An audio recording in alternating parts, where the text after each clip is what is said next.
warahmatullahi wabarakatuh. Innal hamdalillah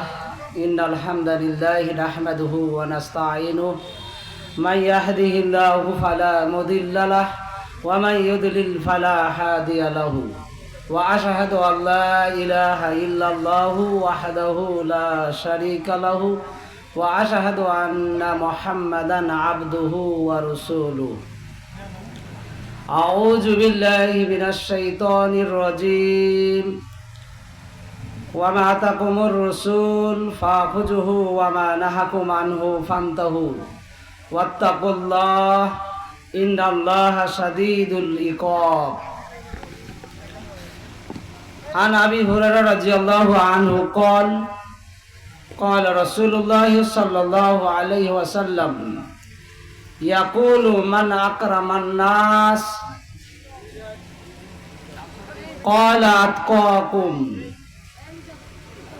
সমস্ত প্রশংসা সেই মহান রব্বুল আলামিনের জন্য, যেই মহান রব্বুল আলামিন আমাদেরকে ইসলামী দিন ধর্মের কথা বলার এবং শোনার জন্য একত্রিত করেছেন। আমরা একত্রিত হতে পেরেছি, এজন্য মহান রব্বুল আলামিনের শুকরিয়া আদায় করি। সকলে বলি আলহামদুলিল্লাহ। আলহামদুলিল্লাহ। শেষ নবী মুহাম্মদ সাল্লাল্লাহু আলাইহি ওয়াসাল্লামের উপর দরুদে ইব্রাহিম একবার পাঠ করি। আল্লাহুম্মা সাল্লি আলা মুহাম্মাদ ওয়া আলা আলি মুহাম্মাদ কামা সাল্লাইতা আলা ইব্রাহিম ওয়া আলা আলি ইব্রাহিম ইন্নাকা হামিদুম মাজিদ। আল্লাহুম্মা বারিক আলা মুহাম্মাদ ওয়া আলা আলি মুহাম্মাদ কামা বারাকতা আলা ইব্রাহিম ওয়া আলা আলি ইব্রাহিম ইন্নাকা হামিদুম মাজিদ। আজকে ইসলামী সম্মেলনে সংক্ষিপ্ত আকারে আলোচনার বিষয় আল্লাহর ভয় আছে কার? আল্লাহর ভয়ে কান্নাকাটি করে কে? কিভাবে আল্লাহর ভয় করা উচিত আর কিভাবে আল্লাহর ভয় করতে আল্লাহ এবং আল্লাহ রাসূল সাল্লাল্লাহু আলাইহি সাল্লাম বলেছেন।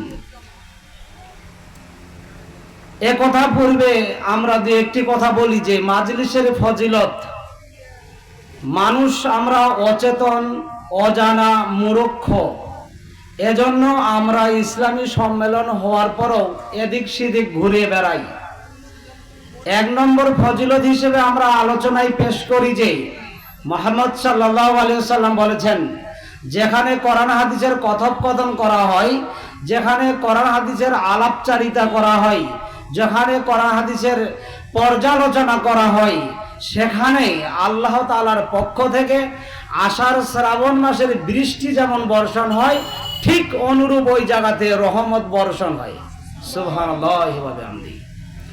শুধু এটা নয়, মুহাম্মদ সাল্লাল্লাহু আলাইহি সাল্লাম আরো বলেন, তোমরা ওই জায়গায় বসে থাকো, মনোযোগ সহকারে শ্রবণ করো, শেষ পর্যায় পর্যন্ত কুমু তোমরা চলে যাও, মাগফুরা লাকুম, তোমাদের অতীতের সমস্ত পাপ আমি আল্লাহ তাআলা ক্ষমা করে দিব। সুবহানাল্লাহি ওয়া বিহামদিহি। তাহলে মানুষ যদি জানতো, মানুষ যদি বুঝতো, মানুষ যদি মূল্যায়ন করত, তাহলে আজকে বৈকাল থেকে প্রস্তুতি নিত যে সম্মেলন শুনতে হবে, পাপগুলো ক্ষমা নিতে হবে এবং আল্লাহর রহমতের মধ্যে থাকতে হবে। তাহলে আমরা নেই কেন? কোরআন হাদিস জানি না, মূল্যায়ন করি না, মানাতে আমাদের ঘাটতি রয়েছে। আর একটা বিষয় হচ্ছে, দিন যত যাচ্ছে দিন ধর্ম থেকে আমরা তত পিছিয়ে যাচ্ছি, এ কথাই ঠিক। আর দিন দিন জাহেলিয়াত, বর্বরতা, অসভ্যতা, মূর্খতা, বেহেয়াপনা সমাজে বিস্তার লাভ করছে। আর আমাদের ঈমানকে ধ্বংস, ধূলিসাৎ, লুটপাট করে দিচ্ছে, তা আমরা টের পাচ্ছি না। এবং আল্লাহ তাআলা যে আমাদেরকে সৃষ্টি করলেন, কেন সৃষ্টি করলেন? আমরা কি আমাদের জন্মসূত্র জানি? আমাদের জন্মসূত্র তো আমরা চিনি এবং জানি। আমরা তো এক ফোঁটা নাপাক শুক্রকীট ছিলাম। তারপরে মায়ের রেহেমের ভিতরে জরায়ুতে পর্যায়ক্রমে আমাদেরকে পৃথিবীতে নিয়ে আসলেন আল্লাহ তাআলা। কেন নিয়ে আসলেন? 51 নম্বর সূরা জারিয়া 56 নম্বর আয়াত 27 পারার মধ্যে আল্লাহ তাআলা বলেন, ওয়া মা খালাকতুল জিন্না ওয়াল ইনসা ইল্লা লিয়াবুদুন, আমি মানুষ এবং জিন জাতিকে সৃষ্টি করলাম একমাত্র আমার দাসত্বগিরি করার জন্য, আমার গোলামিগিরি করার জন্য, আমার চাকরগিরি করার জন্য। তাহলে আল্লাহ তাআলার গোলামি, চাকরগিরি, দাসত্বগিরি, ইবাদত করে কে? আল্লাহর উদ্দেশ্য পূরণ করে কে? আল্লাহ তাআলা তো বলেন আমার উদ্দেশ্য তারা পৃথিবীতে গিয়ে আমার ইবাদতগিরি করবে। আমাদের সৃষ্টির পূর্বে ফেরেশতাদেরকে পরামর্শ নেওয়া হয়েছিল, ফেরেশতারা তা নাকচ করে দিয়েছিলেন। তখন আল্লাহ তাআলা বলেন যে আমি যা জানি তোমরা তা জানো না, আমি খলিফা হিসেবে মানুষ পৃথিবীতে পাঠাবই। তাহলে আল্লাহ তাআলার উদ্দেশ্যটা আমরা তা বাস্তবায়ন করি না। আল্লাহ তাআলা কি? ওয়ামা খলাকতুল জিন্না ওয়াল ইনসা ইল্লা লিয়াবুদুন, আমি মানুষ এবং জিন জাতিকে সৃষ্টি করলাম আমার ইবাদত করার জন্য। তাহলে ইবাদত করে কয়জন? আল্লাহর ভয়ে কান্নাকাটি করে কয়জন? 59 নম্বর সূরা, সূরা হাসর 7 নম্বর আয়াত 28 পারার মধ্যে আল্লাহ তাআলা বলেন ওয়ামা তাকুমুর রাসূল ফাখুযুহু ওয়ামা নাহাকুম আনহু ফান্তাহু ওয়াত্তাকুল্লাহ ইন্নাল্লাহা শাদীদুল ইকাব। আল্লাহ তাআলা বলেন আমি মুহাম্মদ হিসেবে, আমি নবী হিসেবে মুহাম্মদ সাল্লাল্লাহু আলাইহি সাল্লামের উপরে কোরআনুল কারীম নাজিল করেছি। আর এই আয়াত বলা হয়েছে ওয়ামা তাকুমুর রাসূল ফাখুযুহু ওয়ামা নাহাকুম আনহু ফান্তাহু ওয়াত্তাকুল্লাহ ইন্নাল্লাহা শাদীদুল ইকাব। মুহাম্মদ সাল্লাল্লাহু আলাইহি সাল্লাম যা তোমাদেরকে আদেশ করেছে তোমরা তা পুঙ্খানুপুঙ্খভাবে অনুসরণ করো, মেনে নাও। আর মুহাম্মদ সাল্লাল্লাহু আলাইহি সাল্লাম যা তোমাদেরকে বর্জন করার কথা বলেছে, বাদ দেওয়ার কথা বলেছে, ডিলিট করার কথা বলেছে, সেটা তোমরা বাদ দাও, ডিলিট করো। ওয়াত্তাকুল্লাহ, আর আল্লাহ তাআলাকে ভয় করো। ইন্নাল্লাহা শাদীদুল ইকাব, নিশ্চয়ই আল্লাহ তাআলা জটিল এবং কঠিন শাস্তিদাতা, তিনি শাস্তি রেডি করে রেখেছেন। তাহলে মুহাম্মদ সাল্লাল্লাহু আলাইহি সাল্লামের দেওয়া আদেশ বাস্তবায়ন করে গেছে সাহাবী, খোলাফা রাশিদিন, তাবে, ঠিক অনুরূপ তাদের বুঝ অনুপাতে আমাদেরকেও আমাদের নবীকে অনুসরণ করে আমাদেরকে দেখাতে হবে। মুহাম্মদ সাল্লাল্লাহু আলাইহি সাল্লামের আদেশ কি? মুহাম্মদ সাল্লাল্লাহু আলাইহি সাল্লামের আদেশ 5 ওয়াক্ত সালাত আদায় করতে হবে, সিয়াম পালন করতে হবে, সৎ কাজ গ্রহণ করতে হবে, জিকির আজকার করতে হবে, কোরআন তেলাওয়াত করতে হবে। এগুলো ইত্যাদি হচ্ছে সৎ কাজ।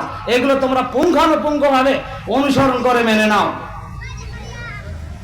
আর মুহাম্মদ সাল্লাল্লাহু আলাইহি সাল্লাম যেটা নিষেধ করেছেন সেটা তোমরা বর্জন করো। মুহাম্মদ সাল্লাল্লাহু আলাইহি সাল্লাম নিষেধ করেছেন মদ, তিনি নিষেধ করেছেন জুয়া, তিনি নিষেধ করেছেন গান বাজনা, তিনি নিষেধ করেছেন জাহিলিয়াত, বর্বরতা, অসভ্যতা। এটা মুহাম্মদ সাল্লাল্লাহু আলাইহি সাল্লাম নিষেধ করেছেন, তা বর্জন করতে হবে। ওয়াত্তাকুল্লাহ, আর আল্লাহ তাআলাকে ভয় করতে হবে। আল্লাহ তাআলাকে ভয় করতে হবে দিনে, আল্লাহ তাআলাকে ভয় করতে হবে রাতে, আল্লাহ তাআলাকে ভয় করতে হবে প্রকাশ্যে, আল্লাহ তাআলাকে ভয় করতে হবে গোপনে। যে যেখানে যে অবস্থায় থাক না কেন আল্লাহ তাআলাকে ভয় করতে হবে। ইন্নাল্লাহা শাদীদুল ইকাব, নিশ্চয়ই আল্লাহ তাআলা জটিল এবং কঠিন শাস্তিদাতা, তিনি শাস্তি রেডি করে রেখেছেন। তাহলে এই আয়াত প্রমাণ করে মুহাম্মদ সাল্লাল্লাহু আলাইহি সাল্লাম যা আদেশ করেছে তা আমাদেরকে পুঙ্খানুপুঙ্খভাবে অনুসরণ করতে হবে। মুহাম্মদ সাল্লাল্লাহু আলাইহি সাল্লাম যা বর্জন করেছে, নিষেধ করেছে, তা পুঙ্খানুপুঙ্খভাবে ছেড়ে দিতে হবে। আর আল্লাহ তাআলার ভয় করতে হবে যদি আল্লাহ তাআলার শাস্তি থেকে বাঁচতে চান।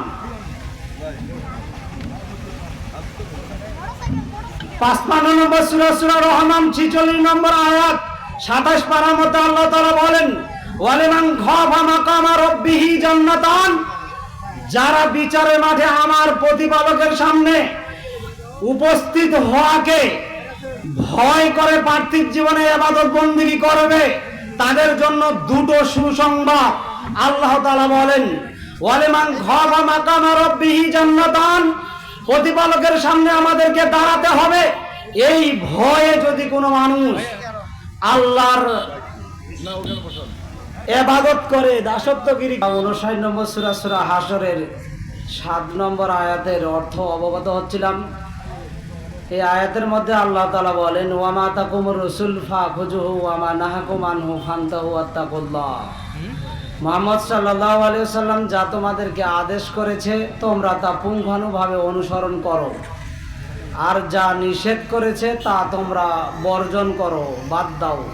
ওয়াত্তাকুল্লাহ, আর আল্লাহ তাআলাকে ভয় করো।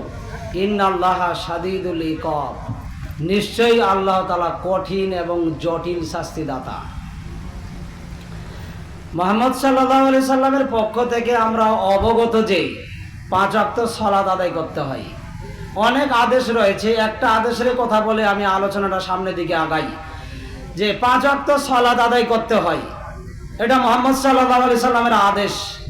আর কোরআনে বিভিন্ন সূরা থেকে অবগত, আয়াত থেকে অবগত, আল্লাহ তাআলা বারংবার বলেছেন তোমরা সালাত আদায় করো, তোমরা সালাত কায়েম করো।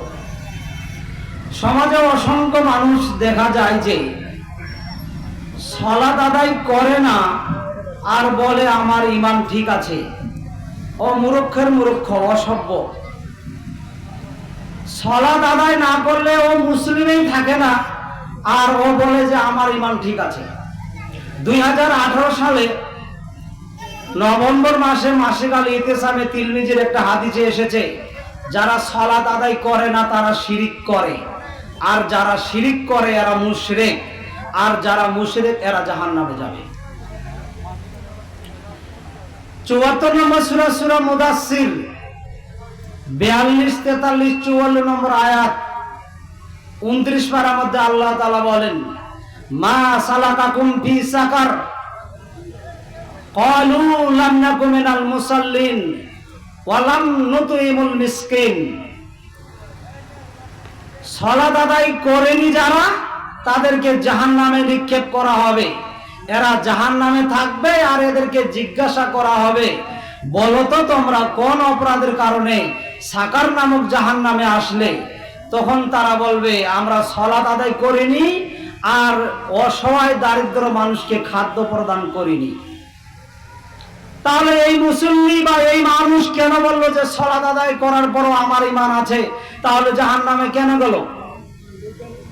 74 নম্বর সূরা, সূরা মুদাসসিরের 42, 43, 44, 29 পারার মধ্যে আল্লাহ তাআলা বলেন, সালাত আদায় করে না যারা, মানুষের কাছে মানুষের মাঝে খাদ্য প্রদান করে না যারা, তাদেরকে সাকার নামক জাহান্নামে দেওয়া হবে। দুইটি কর্মের কারণে। আরেকটা দেখবেন যে সমাজে অসংখ্য মানুষ দেখবেন যে সালাত আদায় করে না, কিন্তু অন্যান্য আমল নিয়ে খুব পাড়াপাড়ি হুড়াহুড়ি করে।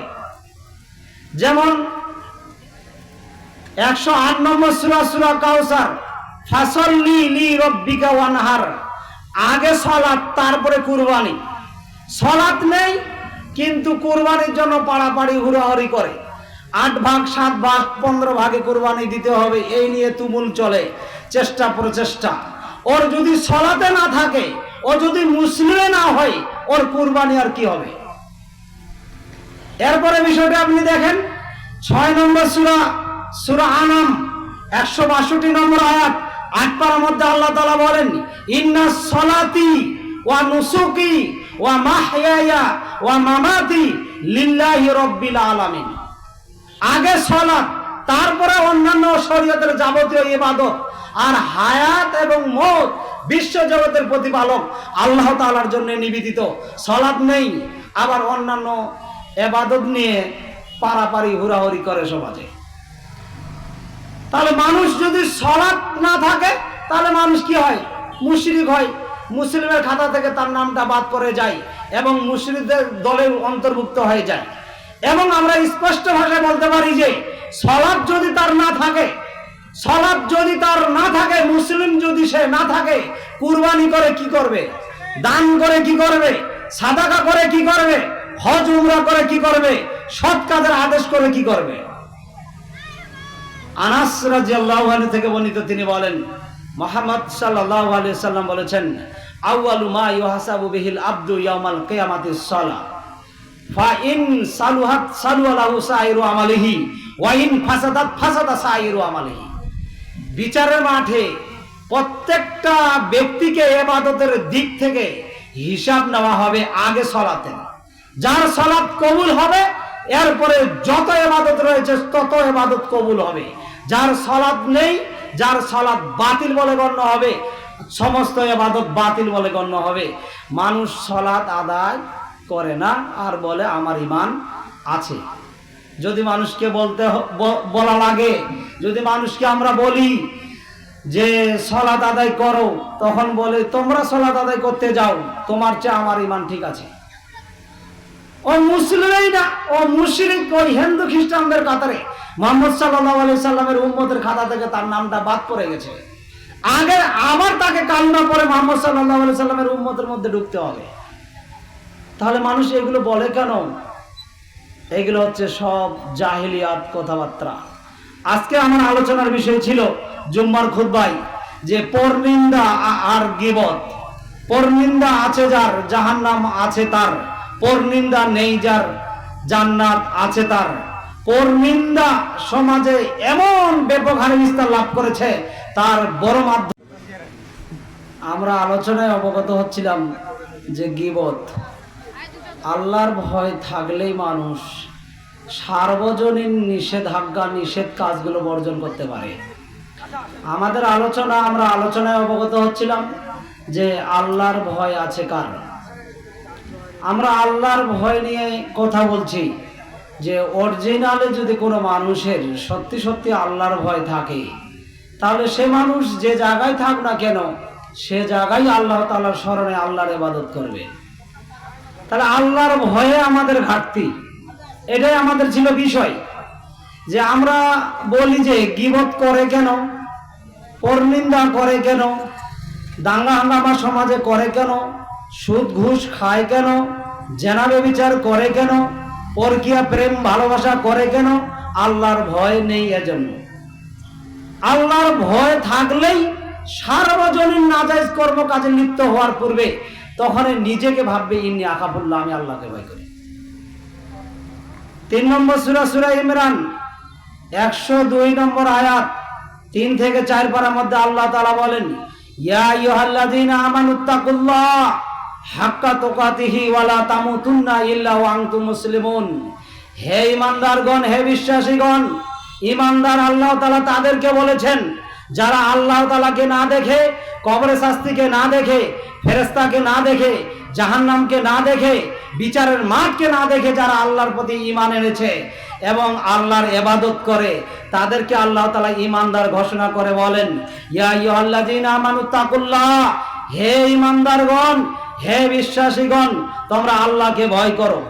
হাক্কা তুকাতিহি ওয়ালা তামুতুন্না ইল্লা ওয়া আনতুম মুসলিমুন।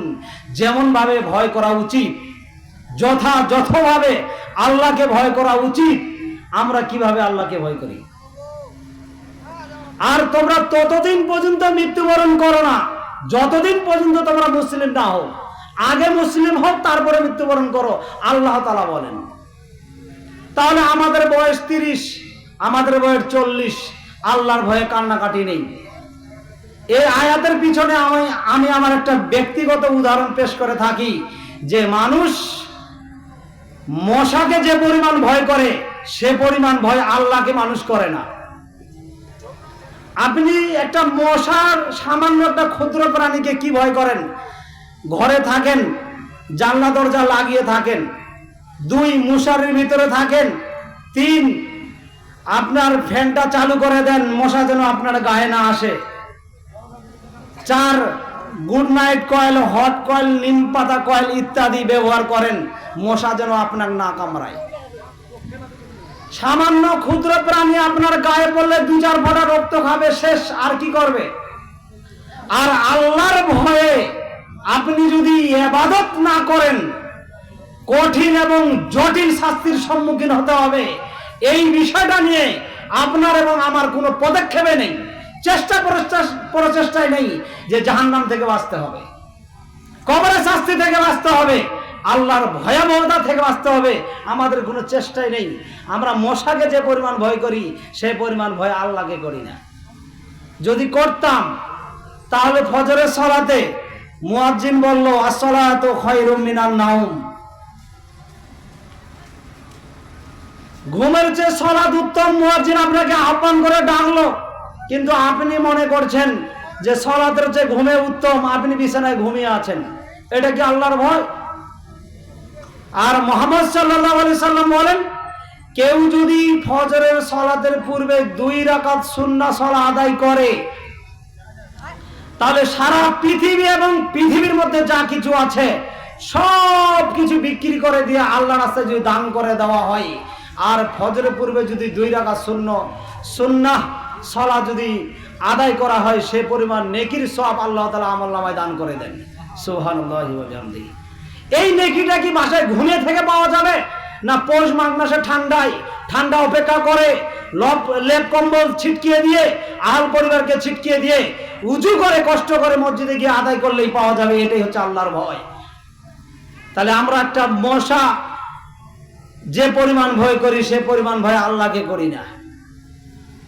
আরেকটা বিষয় দেখেন, যে রাতের অন্ধকারে আপনি এক জায়গায় যাচ্ছেন, ধরেন এখান থেকে সামনে আপনার নদীর ঘাটে যাবেন, অন্ধকার কুচকুচে রাত, এই রাতের জন্য আপনি যাচ্ছেন, সাথে আপনি একটি নিচ্ছেন সাহায্য টর্চ লাইট দেখার জন্য, চোখ আছে তারপর আপনি টর্চ লাইট নিচ্ছেন, হাতে একটা লাঠি অস্ত্র নিচ্ছেন, আবার সাথে একজন সাথী নিচ্ছেন, যে যাচ্ছি বিপদ যদি হয়, পোকামাকড় যদি আমাকে গ্রাস করে, পোকামাকড়ের ঝামেলায় যদি পড়ি, তাহলে আপনি এগুলো পদক্ষেপ গ্রহণ করেছেন। আপনি এবং আমি জানি অন্ধকার কবরে শাস্তি আছে, জাহান্নামের শাস্তি আছে, বিচারের মাঠের ভয়াবহ পরিস্থিতি আছে। এটা বিষয়ে আমাদের কোনো পদক্ষেপ উদ্যোগে নেই। তাহলে সার্বজনীন পৃথিবীর মোহে ভালোবাসায় আমরা ব্যতিব্যস্ত হয়ে আছি, নিজের সুবিধাটা ভোগ করছি, আর পরকালের নিয়ম নীতি, পরকালের শিষ্টাচার, পরকালের ভয়ভীতি, পরকালের একাগ্রতা আমাদের কোনো উদ্যোগে নেই। তাহলে মানুষ সফলতা লাভ করতে পারবে? অসম্ভব। জুম্মার খুতবাগুলো তো আমাদের হুজুর আলোচনা করে, তার মধ্যে আরেকটা আমি আপনাকে বলি।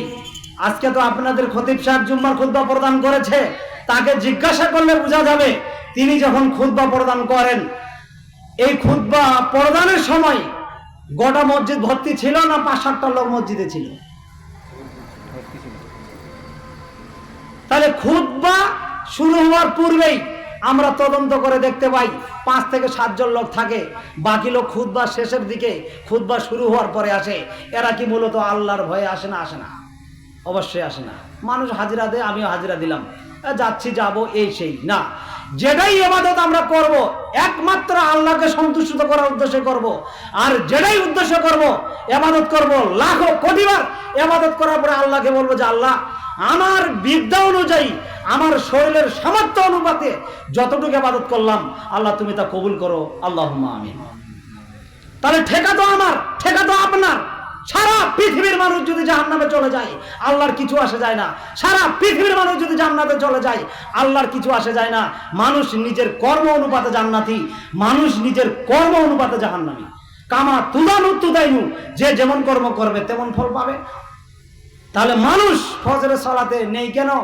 আমি আমার আলোচনায় বলে থাকি, সবচেয়ে বেশি মুসল্লি হওয়ার কথা ছিল শুধু ফজরে। সব মানুষ বেশিরভাগ ফজর সালাতে অবসর থাকে, অন্যান্য না হাটে ঘাটে বাজারে মাঠে ফিল্ডে থাকে, কাজকর্ম থাকে, আসতে পারে না, ওইদিকে সালাত আদায় করে। ফজরে তো বাসায় থাকে। সবচেয়ে ফজর ওয়াক্তে মুসল্লি সবচেয়ে কম। তাহলে এইসব ব্যক্তিরা আল্লাহর ভয় করে না? ভয় করে না। যদি ভয় করত তাহলে আজানের পূর্বে জোরালোভাবে প্রস্তুতি নিত। তাহলে আল্লাহর ভয় আছে কার? আর কিভাবে আমরা আল্লাহকে ভয় করছি, আর কিভাবে আল্লাহকে ভয় করা উচিত? তাহলে দিন যত যাচ্ছে মানুষ সমাজে বেপরোয়া হয়ে চলছে, সীমা লঙ্ঘন হয়ে চলছে, দাঙ্গা হাঙ্গামা করছে, এই দুনিয়ার মোহে ভালোবাসায় পড়ে আছে। আল্লাহ কি মূল্যায়ন করতে চায় না? না করেন মূল্যায়ন, আপনার কর্মের ফল আপনাকে হিসাব দিতে হবে। এ ব্যাপারে আল্লাহ তাআলা কি বলেন? এ ব্যাপারে আল্লাহ তাআলা বলেন, ইয়া আইয়ুহাল্লাযীনা আমানুত্তাকুল্লাহ ওয়া কুলু কাওলান সাদীদা। মুমিনদের আরেকটা গুণ হবে, তারা আল্লাহকে ভয় করবে আর সত্য সঠিক কথা বলবে। সত্য কথা বলতে গিয়ে যদি তার ফাঁসি হয়, ফাঁসির মঞ্চে উঠে যেতে রাজি, তবুও মিথ্যা কথা বলতে রাজি নেই। এর নাম কি? ঈমান। এর নাম কি? আল্লাহর ভয়। তা আমাদের আল্লাহর ভয় আছে?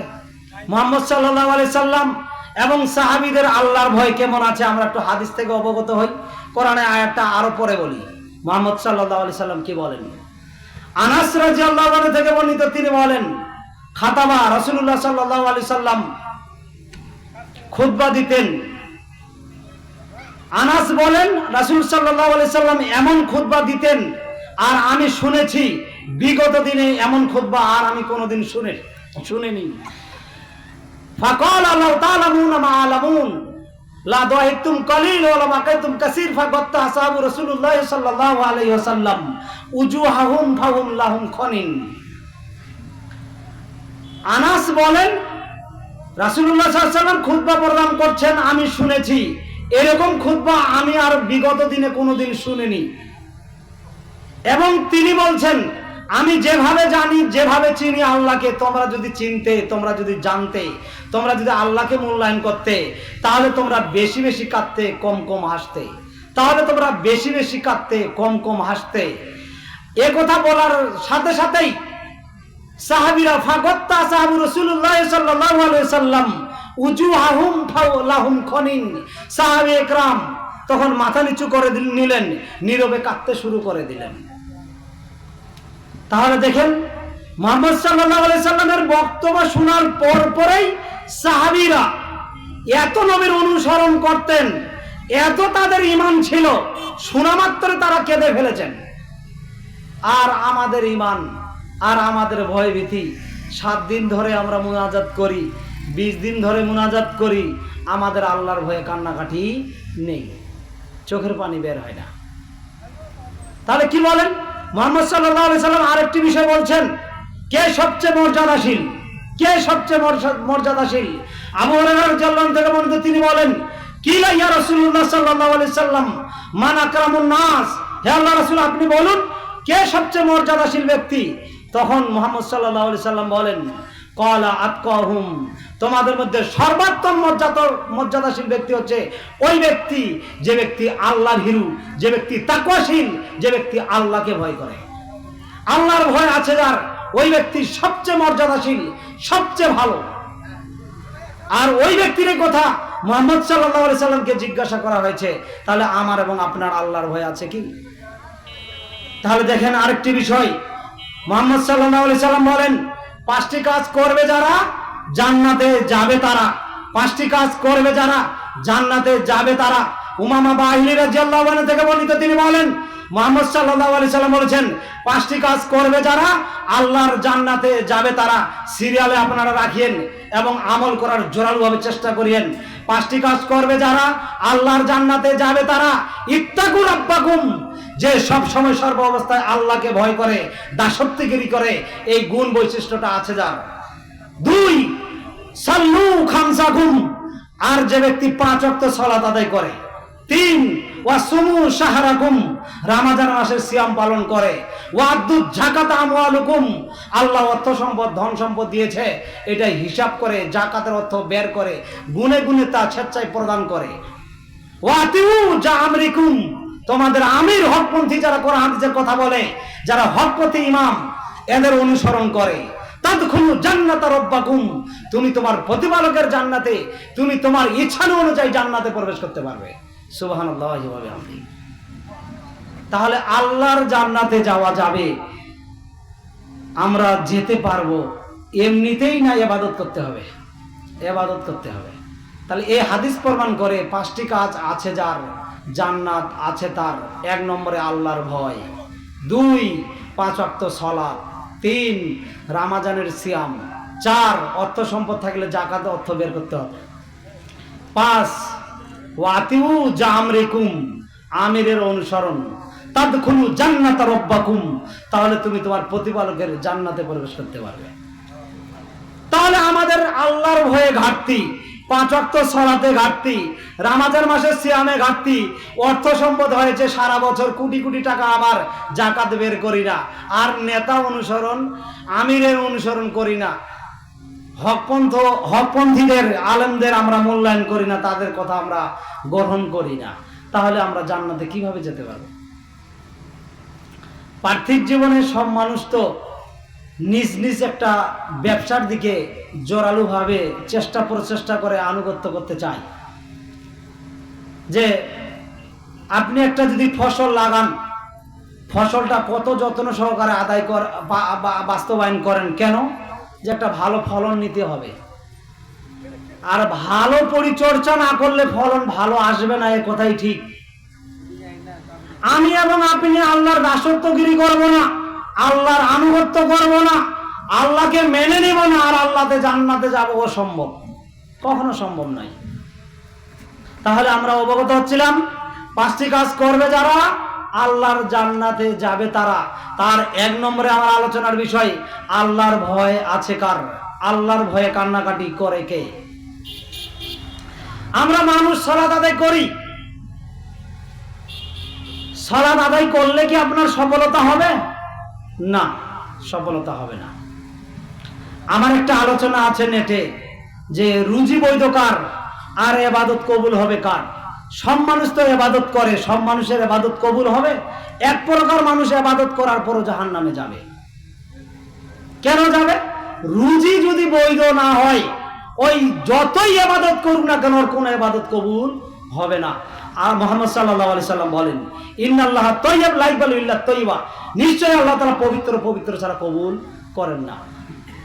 তাহলে আমার রুজি যদি বৈধ না হয়, আমি ইবাদত করি, ইবাদত কবুল হবে না। ইবাদত করার পরে পরকাল হচ্ছে কি? জাহান্নাম। তাহলে আমরা এক প্রকার সালাত আদায়কারী সমাজে দেখতে পাই। এই সালাত আদায়কারী এরা কি মূলত আল্লাহর ভয়ে সালাত আদায় করে, না মানুষ দেখানো সালাত আদায় করে? আমি আমার আলোচনায় সালাতের আলোচনা আমি 6 প্রকার সালাত পেশ করেছি। তার 1 নম্বরে আমি পেশ করেছি যে 5 ওয়াক্ত সালাত আদায় করে, মূলত এ অরিজিনাল সবগুলো সালাত আদায় করে। 2 নম্বর আরেক প্রকার সালাত আদায় করে, শুধু জুমার দিন সালাত আদায় করে, ও আল্লাহর ভয়ে সালাত আদায় করে না। আরেক প্রকার সালাত আদায়কারী দেখবেন শুধু ঈদুল ফিতর ঈদুল আজহারে সালাত আদায় করে। আরেক প্রকার সালাত আদায়কারী দেখবেন আপনি শুধু জানাজায় সালাত আদায় করে। আরেক প্রকার সালাত আদায়কারী আপনি 5 নম্বরে দেখবেন ওই পানি চাওয়ার দিন শুধু সালাত আদায় করতে গেছে। আরেক প্রকার সালাত আদায়কারী দেখবেন করোনা ভাইরাসের সময় এক প্রকার সালাত আদায়কারী সালাত আদায় করেছে। এই সব 5 প্রকার সালাত আদায়কারী এরা আল্লাহর ভয়ে সালাত আদায় করেনি, পরিবেশের সাথে যুগের সাথে মানুষ করে, আমিও করি, এজন্য তারা সালাত আদায় করেছে, এদের ইবাদত কবুল হবে না। তাহলে যেইটা ইবাদত আমরা করব একমাত্র খাস খাঁটি আল্লাহকে সন্তুষ্ট করার উদ্দেশ্যে হতে হবে, তাহলে মূলত ইবাদত কবুল হবে। যেমন জুমার দিনে কত মুসল্লি দেখলাম, ওই মুসল্লিটা আবার জুম্মার সময় অন্যান্য ওয়াক্তের সময় নাই। তাহলে ও ফজর সালাত আদায় করেনি, জুম্মায় এসেছে, ও জুম্মা আসে কি করবে?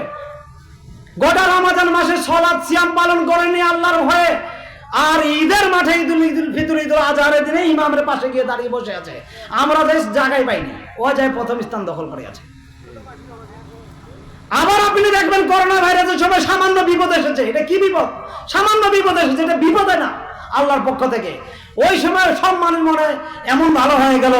আমাদের খালপাড়াতে ইয়ামুল জুমার দিনে তখন আমরা দেখতে পেলাম, আমি নিজেই মসজিদের শেষ প্রান্তে, আমি নিজেই জায়গা পাই না, সব মুসল্লি ভর্তি।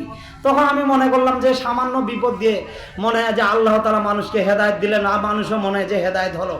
করোনা ভাইরাস বাংলাদেশ রানিং চলছে, আর মানুষ সালাত আদায় করে না, তাহলে কি আল্লাহর ভয়? এইগুলো দিয়ে কি বিচারে মাঠে পাস করতে পারবে মানুষ? তাহলে আমি আপনাকে বোঝাতে চাচ্ছি, আপনি আমার কথা বুঝতে পারছেন কিনা তা আমি জানি না। আমি আপনাকে বোঝাতে চাচ্ছি, যেটাই ইবাদত আপনি করেন আল্লাহকে সন্তুষ্ট করার উদ্দেশ্যে করতে হবে, এবং ইবাদতটা করার পরে আল্লাহকে বলতে হবে যে আল্লাহ ইবাদত করলাম, তুমি তা কবুল করো, আল্লাহুম্মা আমিন। আল্লাহ ইবাদত করলাম, তুমি তা কবুল করো, আল্লাহুম্মা আমিন। ঠেকা আমার, ঠেকা আপনার। লাখো কোটি বার ইবাদত করে আল্লাহকে বলতে হবে যে আল্লাহ ইবাদত করলাম, তুমি তা কবুল করো। আমার ইবাদতের মধ্যে যদি কোনো সমস্যা থেকে থাকে, কোনো যদি ত্রুটি থেকে থাকে, সংশোধন করে নেক্সটে সুন্দরভাবে ইবাদত করার তৌফিক দান করো, আল্লাহুম্মা আমিন। এটা আমাদেরকে লাখো কোটি বার বলতে হবে। ইবাদত করলেই যে মানুষ জান্নাতে যাবে এমনটা নয়, ইবাদতকারী জাহান্নামে যাবে। বেনামাজি জাহান্নামে যাবে। কিছুক্ষণ আগে আপনারা শুনেছেন, এক প্রকার মানুষ সালাত আদায় করে।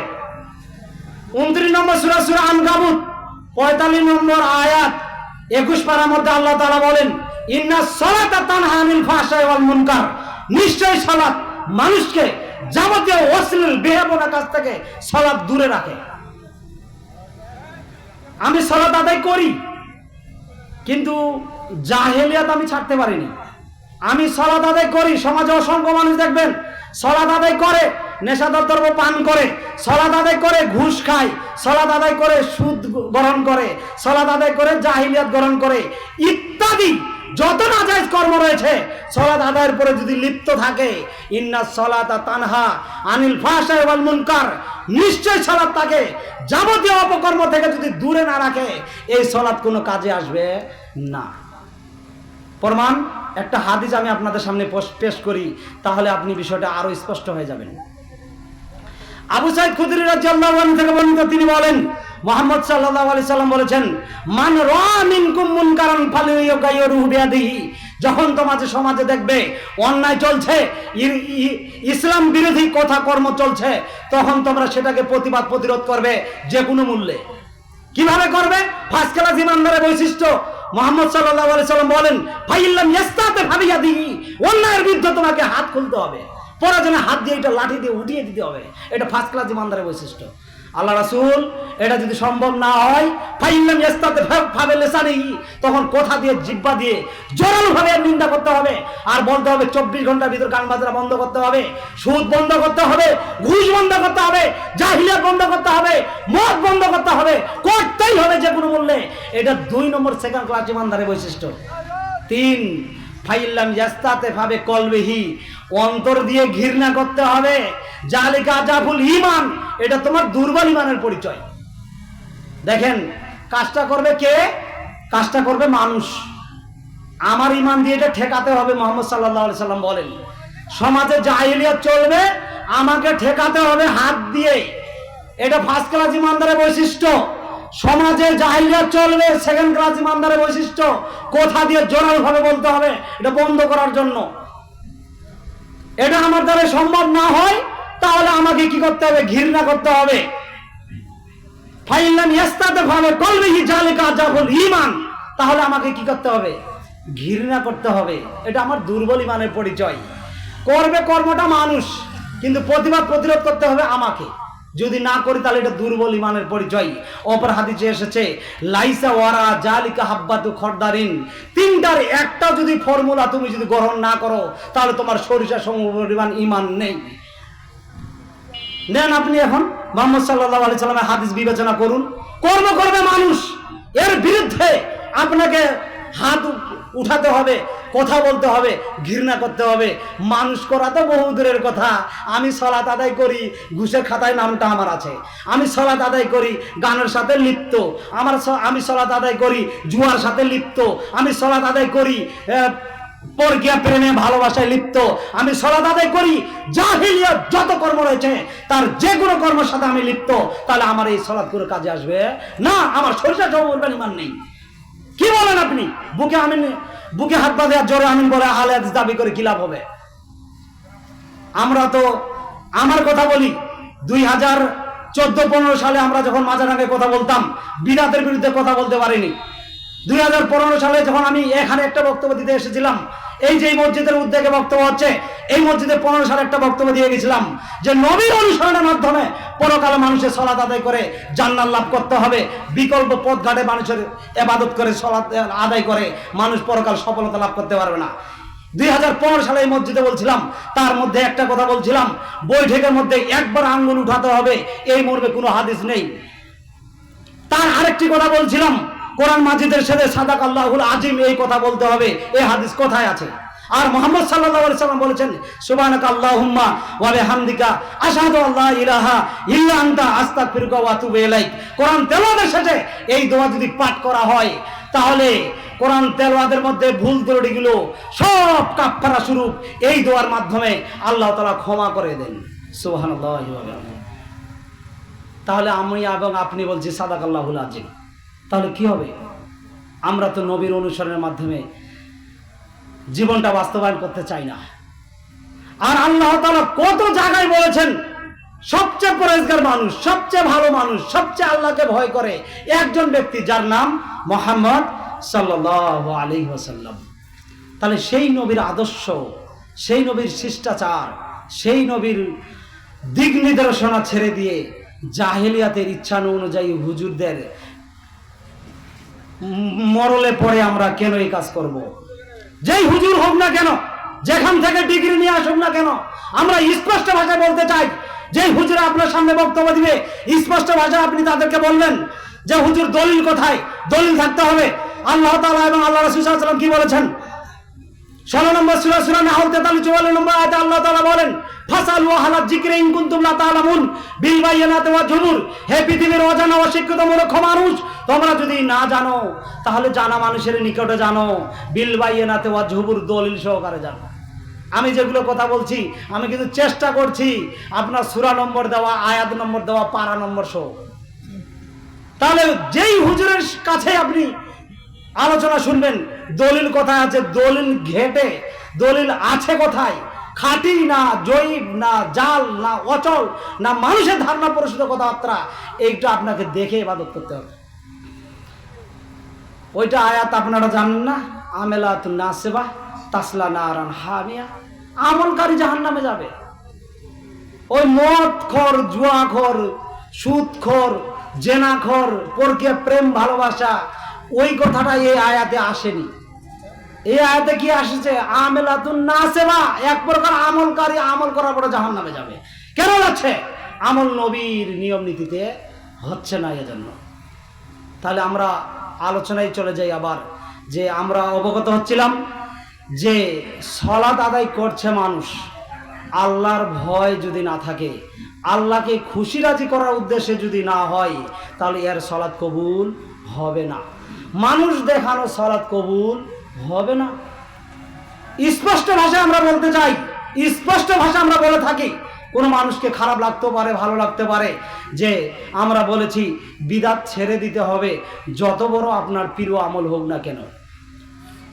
শিরিক ছেড়ে দিতে হবে, যত বড় আপনার প্রিয় আমল হোক না কেন। হারাম ছেড়ে দিতে হবে, যত বড় আপনার রুজি হোক আর না হোক, আপনাকে ছেড়ে দিতে হবে যে কোনো মূল্যে। এটা আমরা বলছি। আমি আমার সুদের আলোচনায় বলেছি, পায়খানার দিকে শতবার তাকালে আপনার গুনাহ হবে না, সুদের দিকে তাকালে গুনাহ হবে, পাপ হবে। আমি আলোচনায় বলেছি, আপনি আপনার পায়খানার দিকে শতবার তাকান, পাপ হবে না, কিন্তু জাহিলিয়াত, বর্বরতা, অসভ্যতা, এই মূর্খতা, বেহেপনা, জুয়া খেলার দিকে একবার এইভাবে তাকালে পাপ হবে। মুহাম্মদ সাল্লাল্লাহু আলাইহি সাল্লাম কি বলেন? আমার এবং আপনার ভয় আছে কি আল্লাহর? মুহাম্মদ সাল্লাল্লাহু আলাইহি সাল্লাম বলেন, 4 শ্রেণীর মানুষ জান্নাতে যাবে না। আব্দুল্লাহ ইবনে ওমর রাদিয়াল্লাহু আনহু থেকে বর্ণিত, তিনি বলেন, মুহাম্মদ সাল্লাল্লাহু আলাইহি সাল্লাম বলেছেন, 4 শ্রেণীর মানুষ জান্নাতে যাবে না। ওয়ালা আক্কু, পিতা মাতার অবাধ্যকারী সন্তান জান্নাতে যাবে না। ওয়ালা কাম্মারু, জুয়া খেলায় অংশগ্রহণ করে যারা, তারা জান্নাতে যাবে না। ওয়ালা মান্নানু, যারা দান করার পরে খোটা দেয়, তুলনা দেয়, বলে বেড়ায়, এরা জান্নাতে যাবে না। এরপরে বিষয়টা কি? ওয়ালা মুদরিলুল খাম, যারা রেগুলারই বিড়ি, সিগারেট, গুল, জর্দা, গাঁজা, চুয়ানি, ফেন্সিডিল, লিয়াবা, যেটা নেশাদার দ্রব্যের অন্তর্ভুক্ত, এরা খায়, পান করে, এরা জান্নাতে যাবে না।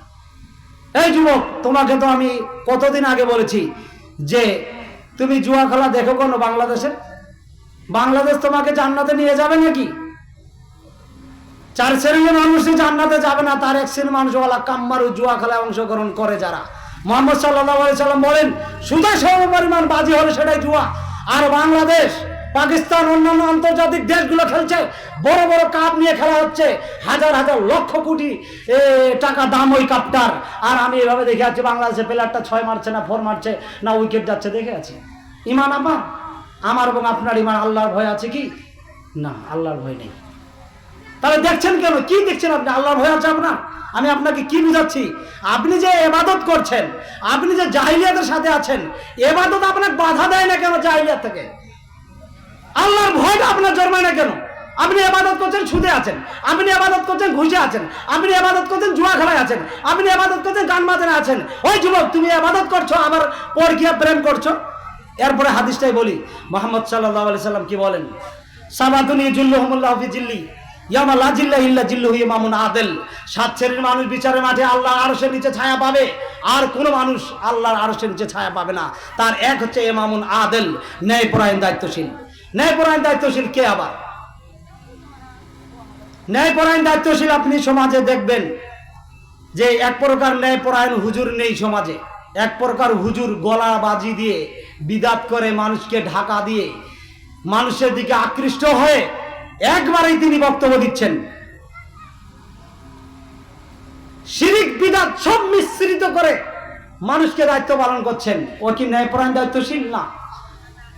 আপনার মসজিদে যারা দায়িত্ব পালন করে, আমাদের মসজিদে যারা দায়িত্ব পালন করে, ঈদের মাঠে যারা দায়িত্ব পালন করে এবং মসজিদে মাদ্রাসায় যারা দায়িত্ব পালন করে, তাদেরকে হকপন্থী ন্যায়পরায়ণ দায়িত্বশীল হতে হবে।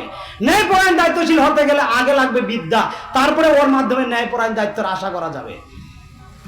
আর যাকে আমরা দায়িত্ব দিচ্ছি ও কিছুই জানে না শরীয়ত, ওই নাকি দায়িত্ব পালন করছে। আর যাকে আপনি এবং আমি দায়িত্ব দিচ্ছি ও শরীয়তও বুঝে না, আবার নবীর আদর্শ ডেরেনে ডাস্টবিনে ফেলে শিরিক বেদাত বুঝে না, আর আসে দায়িত্ব পালন করে। ও কি ন্যায়পরায়ণ দায়িত্বশীল?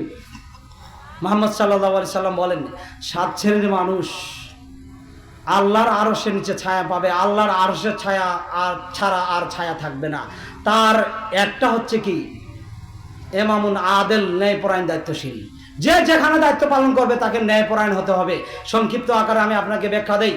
ন্যায়পরায়ণ হুজুর হতে হবে, ন্যায়পরায়ণ মসজিদের কমিটি হতে হবে, ন্যায়পরায়ণ ঈদের মাঠের কমিটি হতে হবে, ন্যায়পরায়ণ মাদ্রাসার কমিটি হতে হবে, ন্যায়পরায়ণ মেম্বার হতে হবে, ন্যায়পরায়ণ চেয়ারম্যান হতে হবে, ন্যায়পরায়ণ ইওনো, টিওনো, এমপি, মন্ত্রী, ডিসি, আরসি, ব্যারিস্টার, দারোগা, ওসি, প্রধানমন্ত্রী, যে যেখানে দায়িত্ব পালন করবে তাকে ন্যায়পরায়ণ হতে হবে। যদি ন্যায়পরায়ণ হয় তাহলে বিচারের দিন আল্লাহ যেদিন বিচার করবেন, আল্লাহর আরশের নিচে আল্লাহ তাআলা ছায়া দান করবেন। সুবহানাল্লাহি ওয়া বিহামদিহি। 2, ওয়া শাবুন নাসা ফি ইবাদাতিল্লাহ। ওই যুবক ওই যুবতী যারা ছোট থেকে ইবাদতে অভ্যাসী, যারা ইবাদত করে যৌবনকালটা কাটিয়ে দিয়েছে, ওই যুবককে আল্লাহ তাআলা আরশের নিচে ছায়া দান করবেন। সুবহানাল্লাহি ওয়া বিহামদিহি। যুবক এখন নেই সমাজে, যুবক আছে জাহিলিয়াতে। মসজিদে যান আপনি, যুবক নেই। যে সালাত এখন বর্তমান আদায় করে, ও বলতে পারে না রুকু করলাম কি করিনি, 2 সেজদার মাঝে দোয়া পাঠ করেছি কি করিনি, 3 রাকাত সালাত আদায় করলাম না 2 রাকাত সালাত আদায় করলাম। এমন সময় সালাত আদায় করতে গেছে, সে সালাতের নিয়ম নীতি শিষ্টাচারই জানে না, সব ভুলে গেছে। তার মাথা ঠিক নেই, বয়স হয়ে গেছে। তাহলে ওই আল্লাহর আরশের নিচে ছায়া পাবে? মুহাম্মদ সাল্লাল্লাহু আলাইহি সাল্লাম বলেন, ওয়া শাবুন নাসা ফি ইবাদাতিল্লাহ। ওই যুবক ওই যুবতী আল্লাহর আরশের নিচে ছায়া পাবে কে? যারা যৌবনকালটা ইবাদতে কাটিয়েছে। যুবক আর কি যৌবন কাটাবে? যৌবন তো কাটিয়েছে জাহিলিয়াতে, যৌবন তো কাটিয়েছে সুদে, যৌবন তো কাটিয়েছে ঘুষে, যৌবন তো কাটিয়েছে পরকীয়া প্রেমে, ভালোবাসায় ইত্যাদিতে সময় কাটিয়ে দিয়ে নষ্ট করে দিয়েছে। আর যৌবন কালে ইবাদত কখন করলো, কখন করবে সে? তাহলে তার আল্লাহর আরশের নিচে ছায়া নেই। ওয়া রাজুলুন কলবুহু মুআল্লাকাতুন ফিল মাসাজিদে যা খারাজা মিনহুম। ওই মুসল্লিরা, ওই মুসল্লিদেরকে আল্লাহর আরশের নিচে ছায়া দিবে কে? আল্লাহ তাআলা দিবেন। ওরা পাবে। তারা কে? তারা হচ্ছে যারা জোহর সালাত আদায় করে, আবার অন্তরে পরিকল্পনা করে কখন আসর হবে, আবার আসর সালাত আদায় করে কখন মাগরিব হবে, মাগরিবে যাব, আবার মাগরিব সালাত আদায় করে কখন এশা হবে, কখন এশায় যাব। মসজিদের সাথে সম্পর্কটা লেগে আছে যার, এইসব বান্দাবান্দি ইবাদত করে যারা, তাদেরকে আল্লাহর আরশের নিচে আল্লাহ তাআলা ছায়া দান করবেন। সুবহানাল্লাহি ওয়া বিহামদিহি। তাহলে আমরা আমাদের বৈশিষ্ট্য এটা। কিছুক্ষণ আগে তো আমি আপনাকে বললাম যে আপনি কি সালাত আদায় করেন। যে মুয়াজ্জিন আপনাকে বলল যে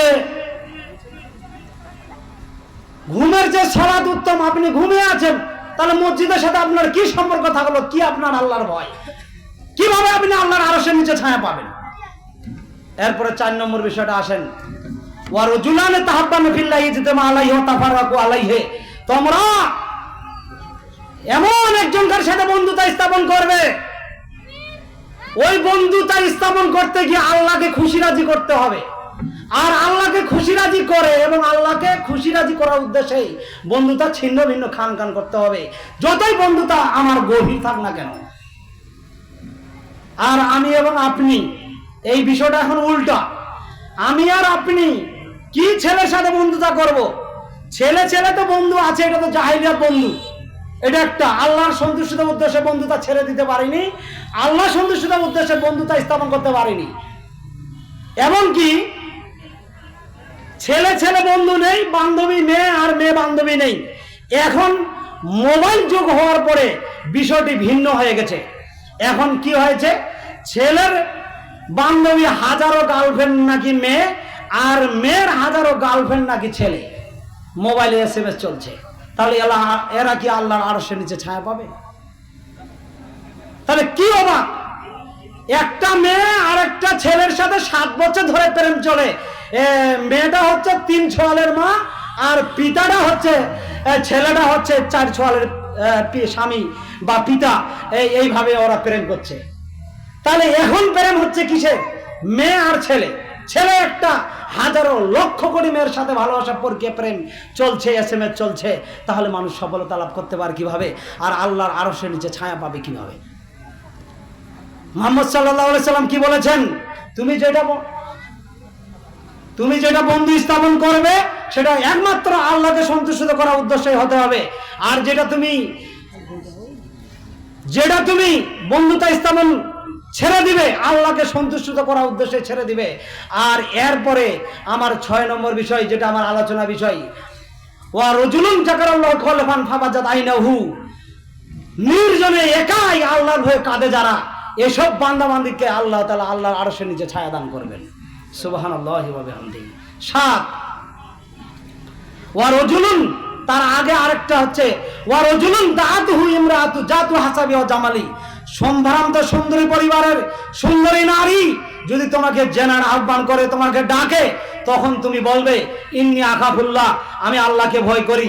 তোমার জেনা এবং অপকর্ম কাজে তোমার ডাকে আমি সাড়া দিতে রাজি নই। এখন যুবকের মুখ থেকে ইন্নী আখাফুল্লাহ বের হওয়া তো বহু দূরের কথা। যুবক এখন মেয়ের নাম্বারের জন্য লালায়। কোথায় নাম্বার পাওয়া যাবে? কার কাছে পাওয়া যাবে? কোন মেয়ের মাধ্যমে ধরলে ওই মেয়েটার নাম্বার পাওয়া যাবে? নাম্বারের জন্য যুবক নালাই। ইন্নী আখাফুল্লাহ, ভয় কখন আসবে তার?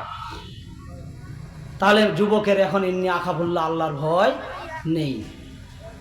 7 শ্রেণীর মানুষের সর্বশেষ, ওয়া রাজুলুন তাসাদ্দাকা বিসাদাকাতিহি ফাআকফাহা হাত্তা লা তা'লামু শিমালিহি মা তুনফিকু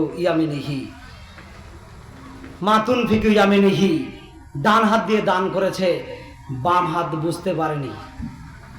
এমন দান, ডান হাতে দান করেছে, বাম হাত বুঝতে পারেনি।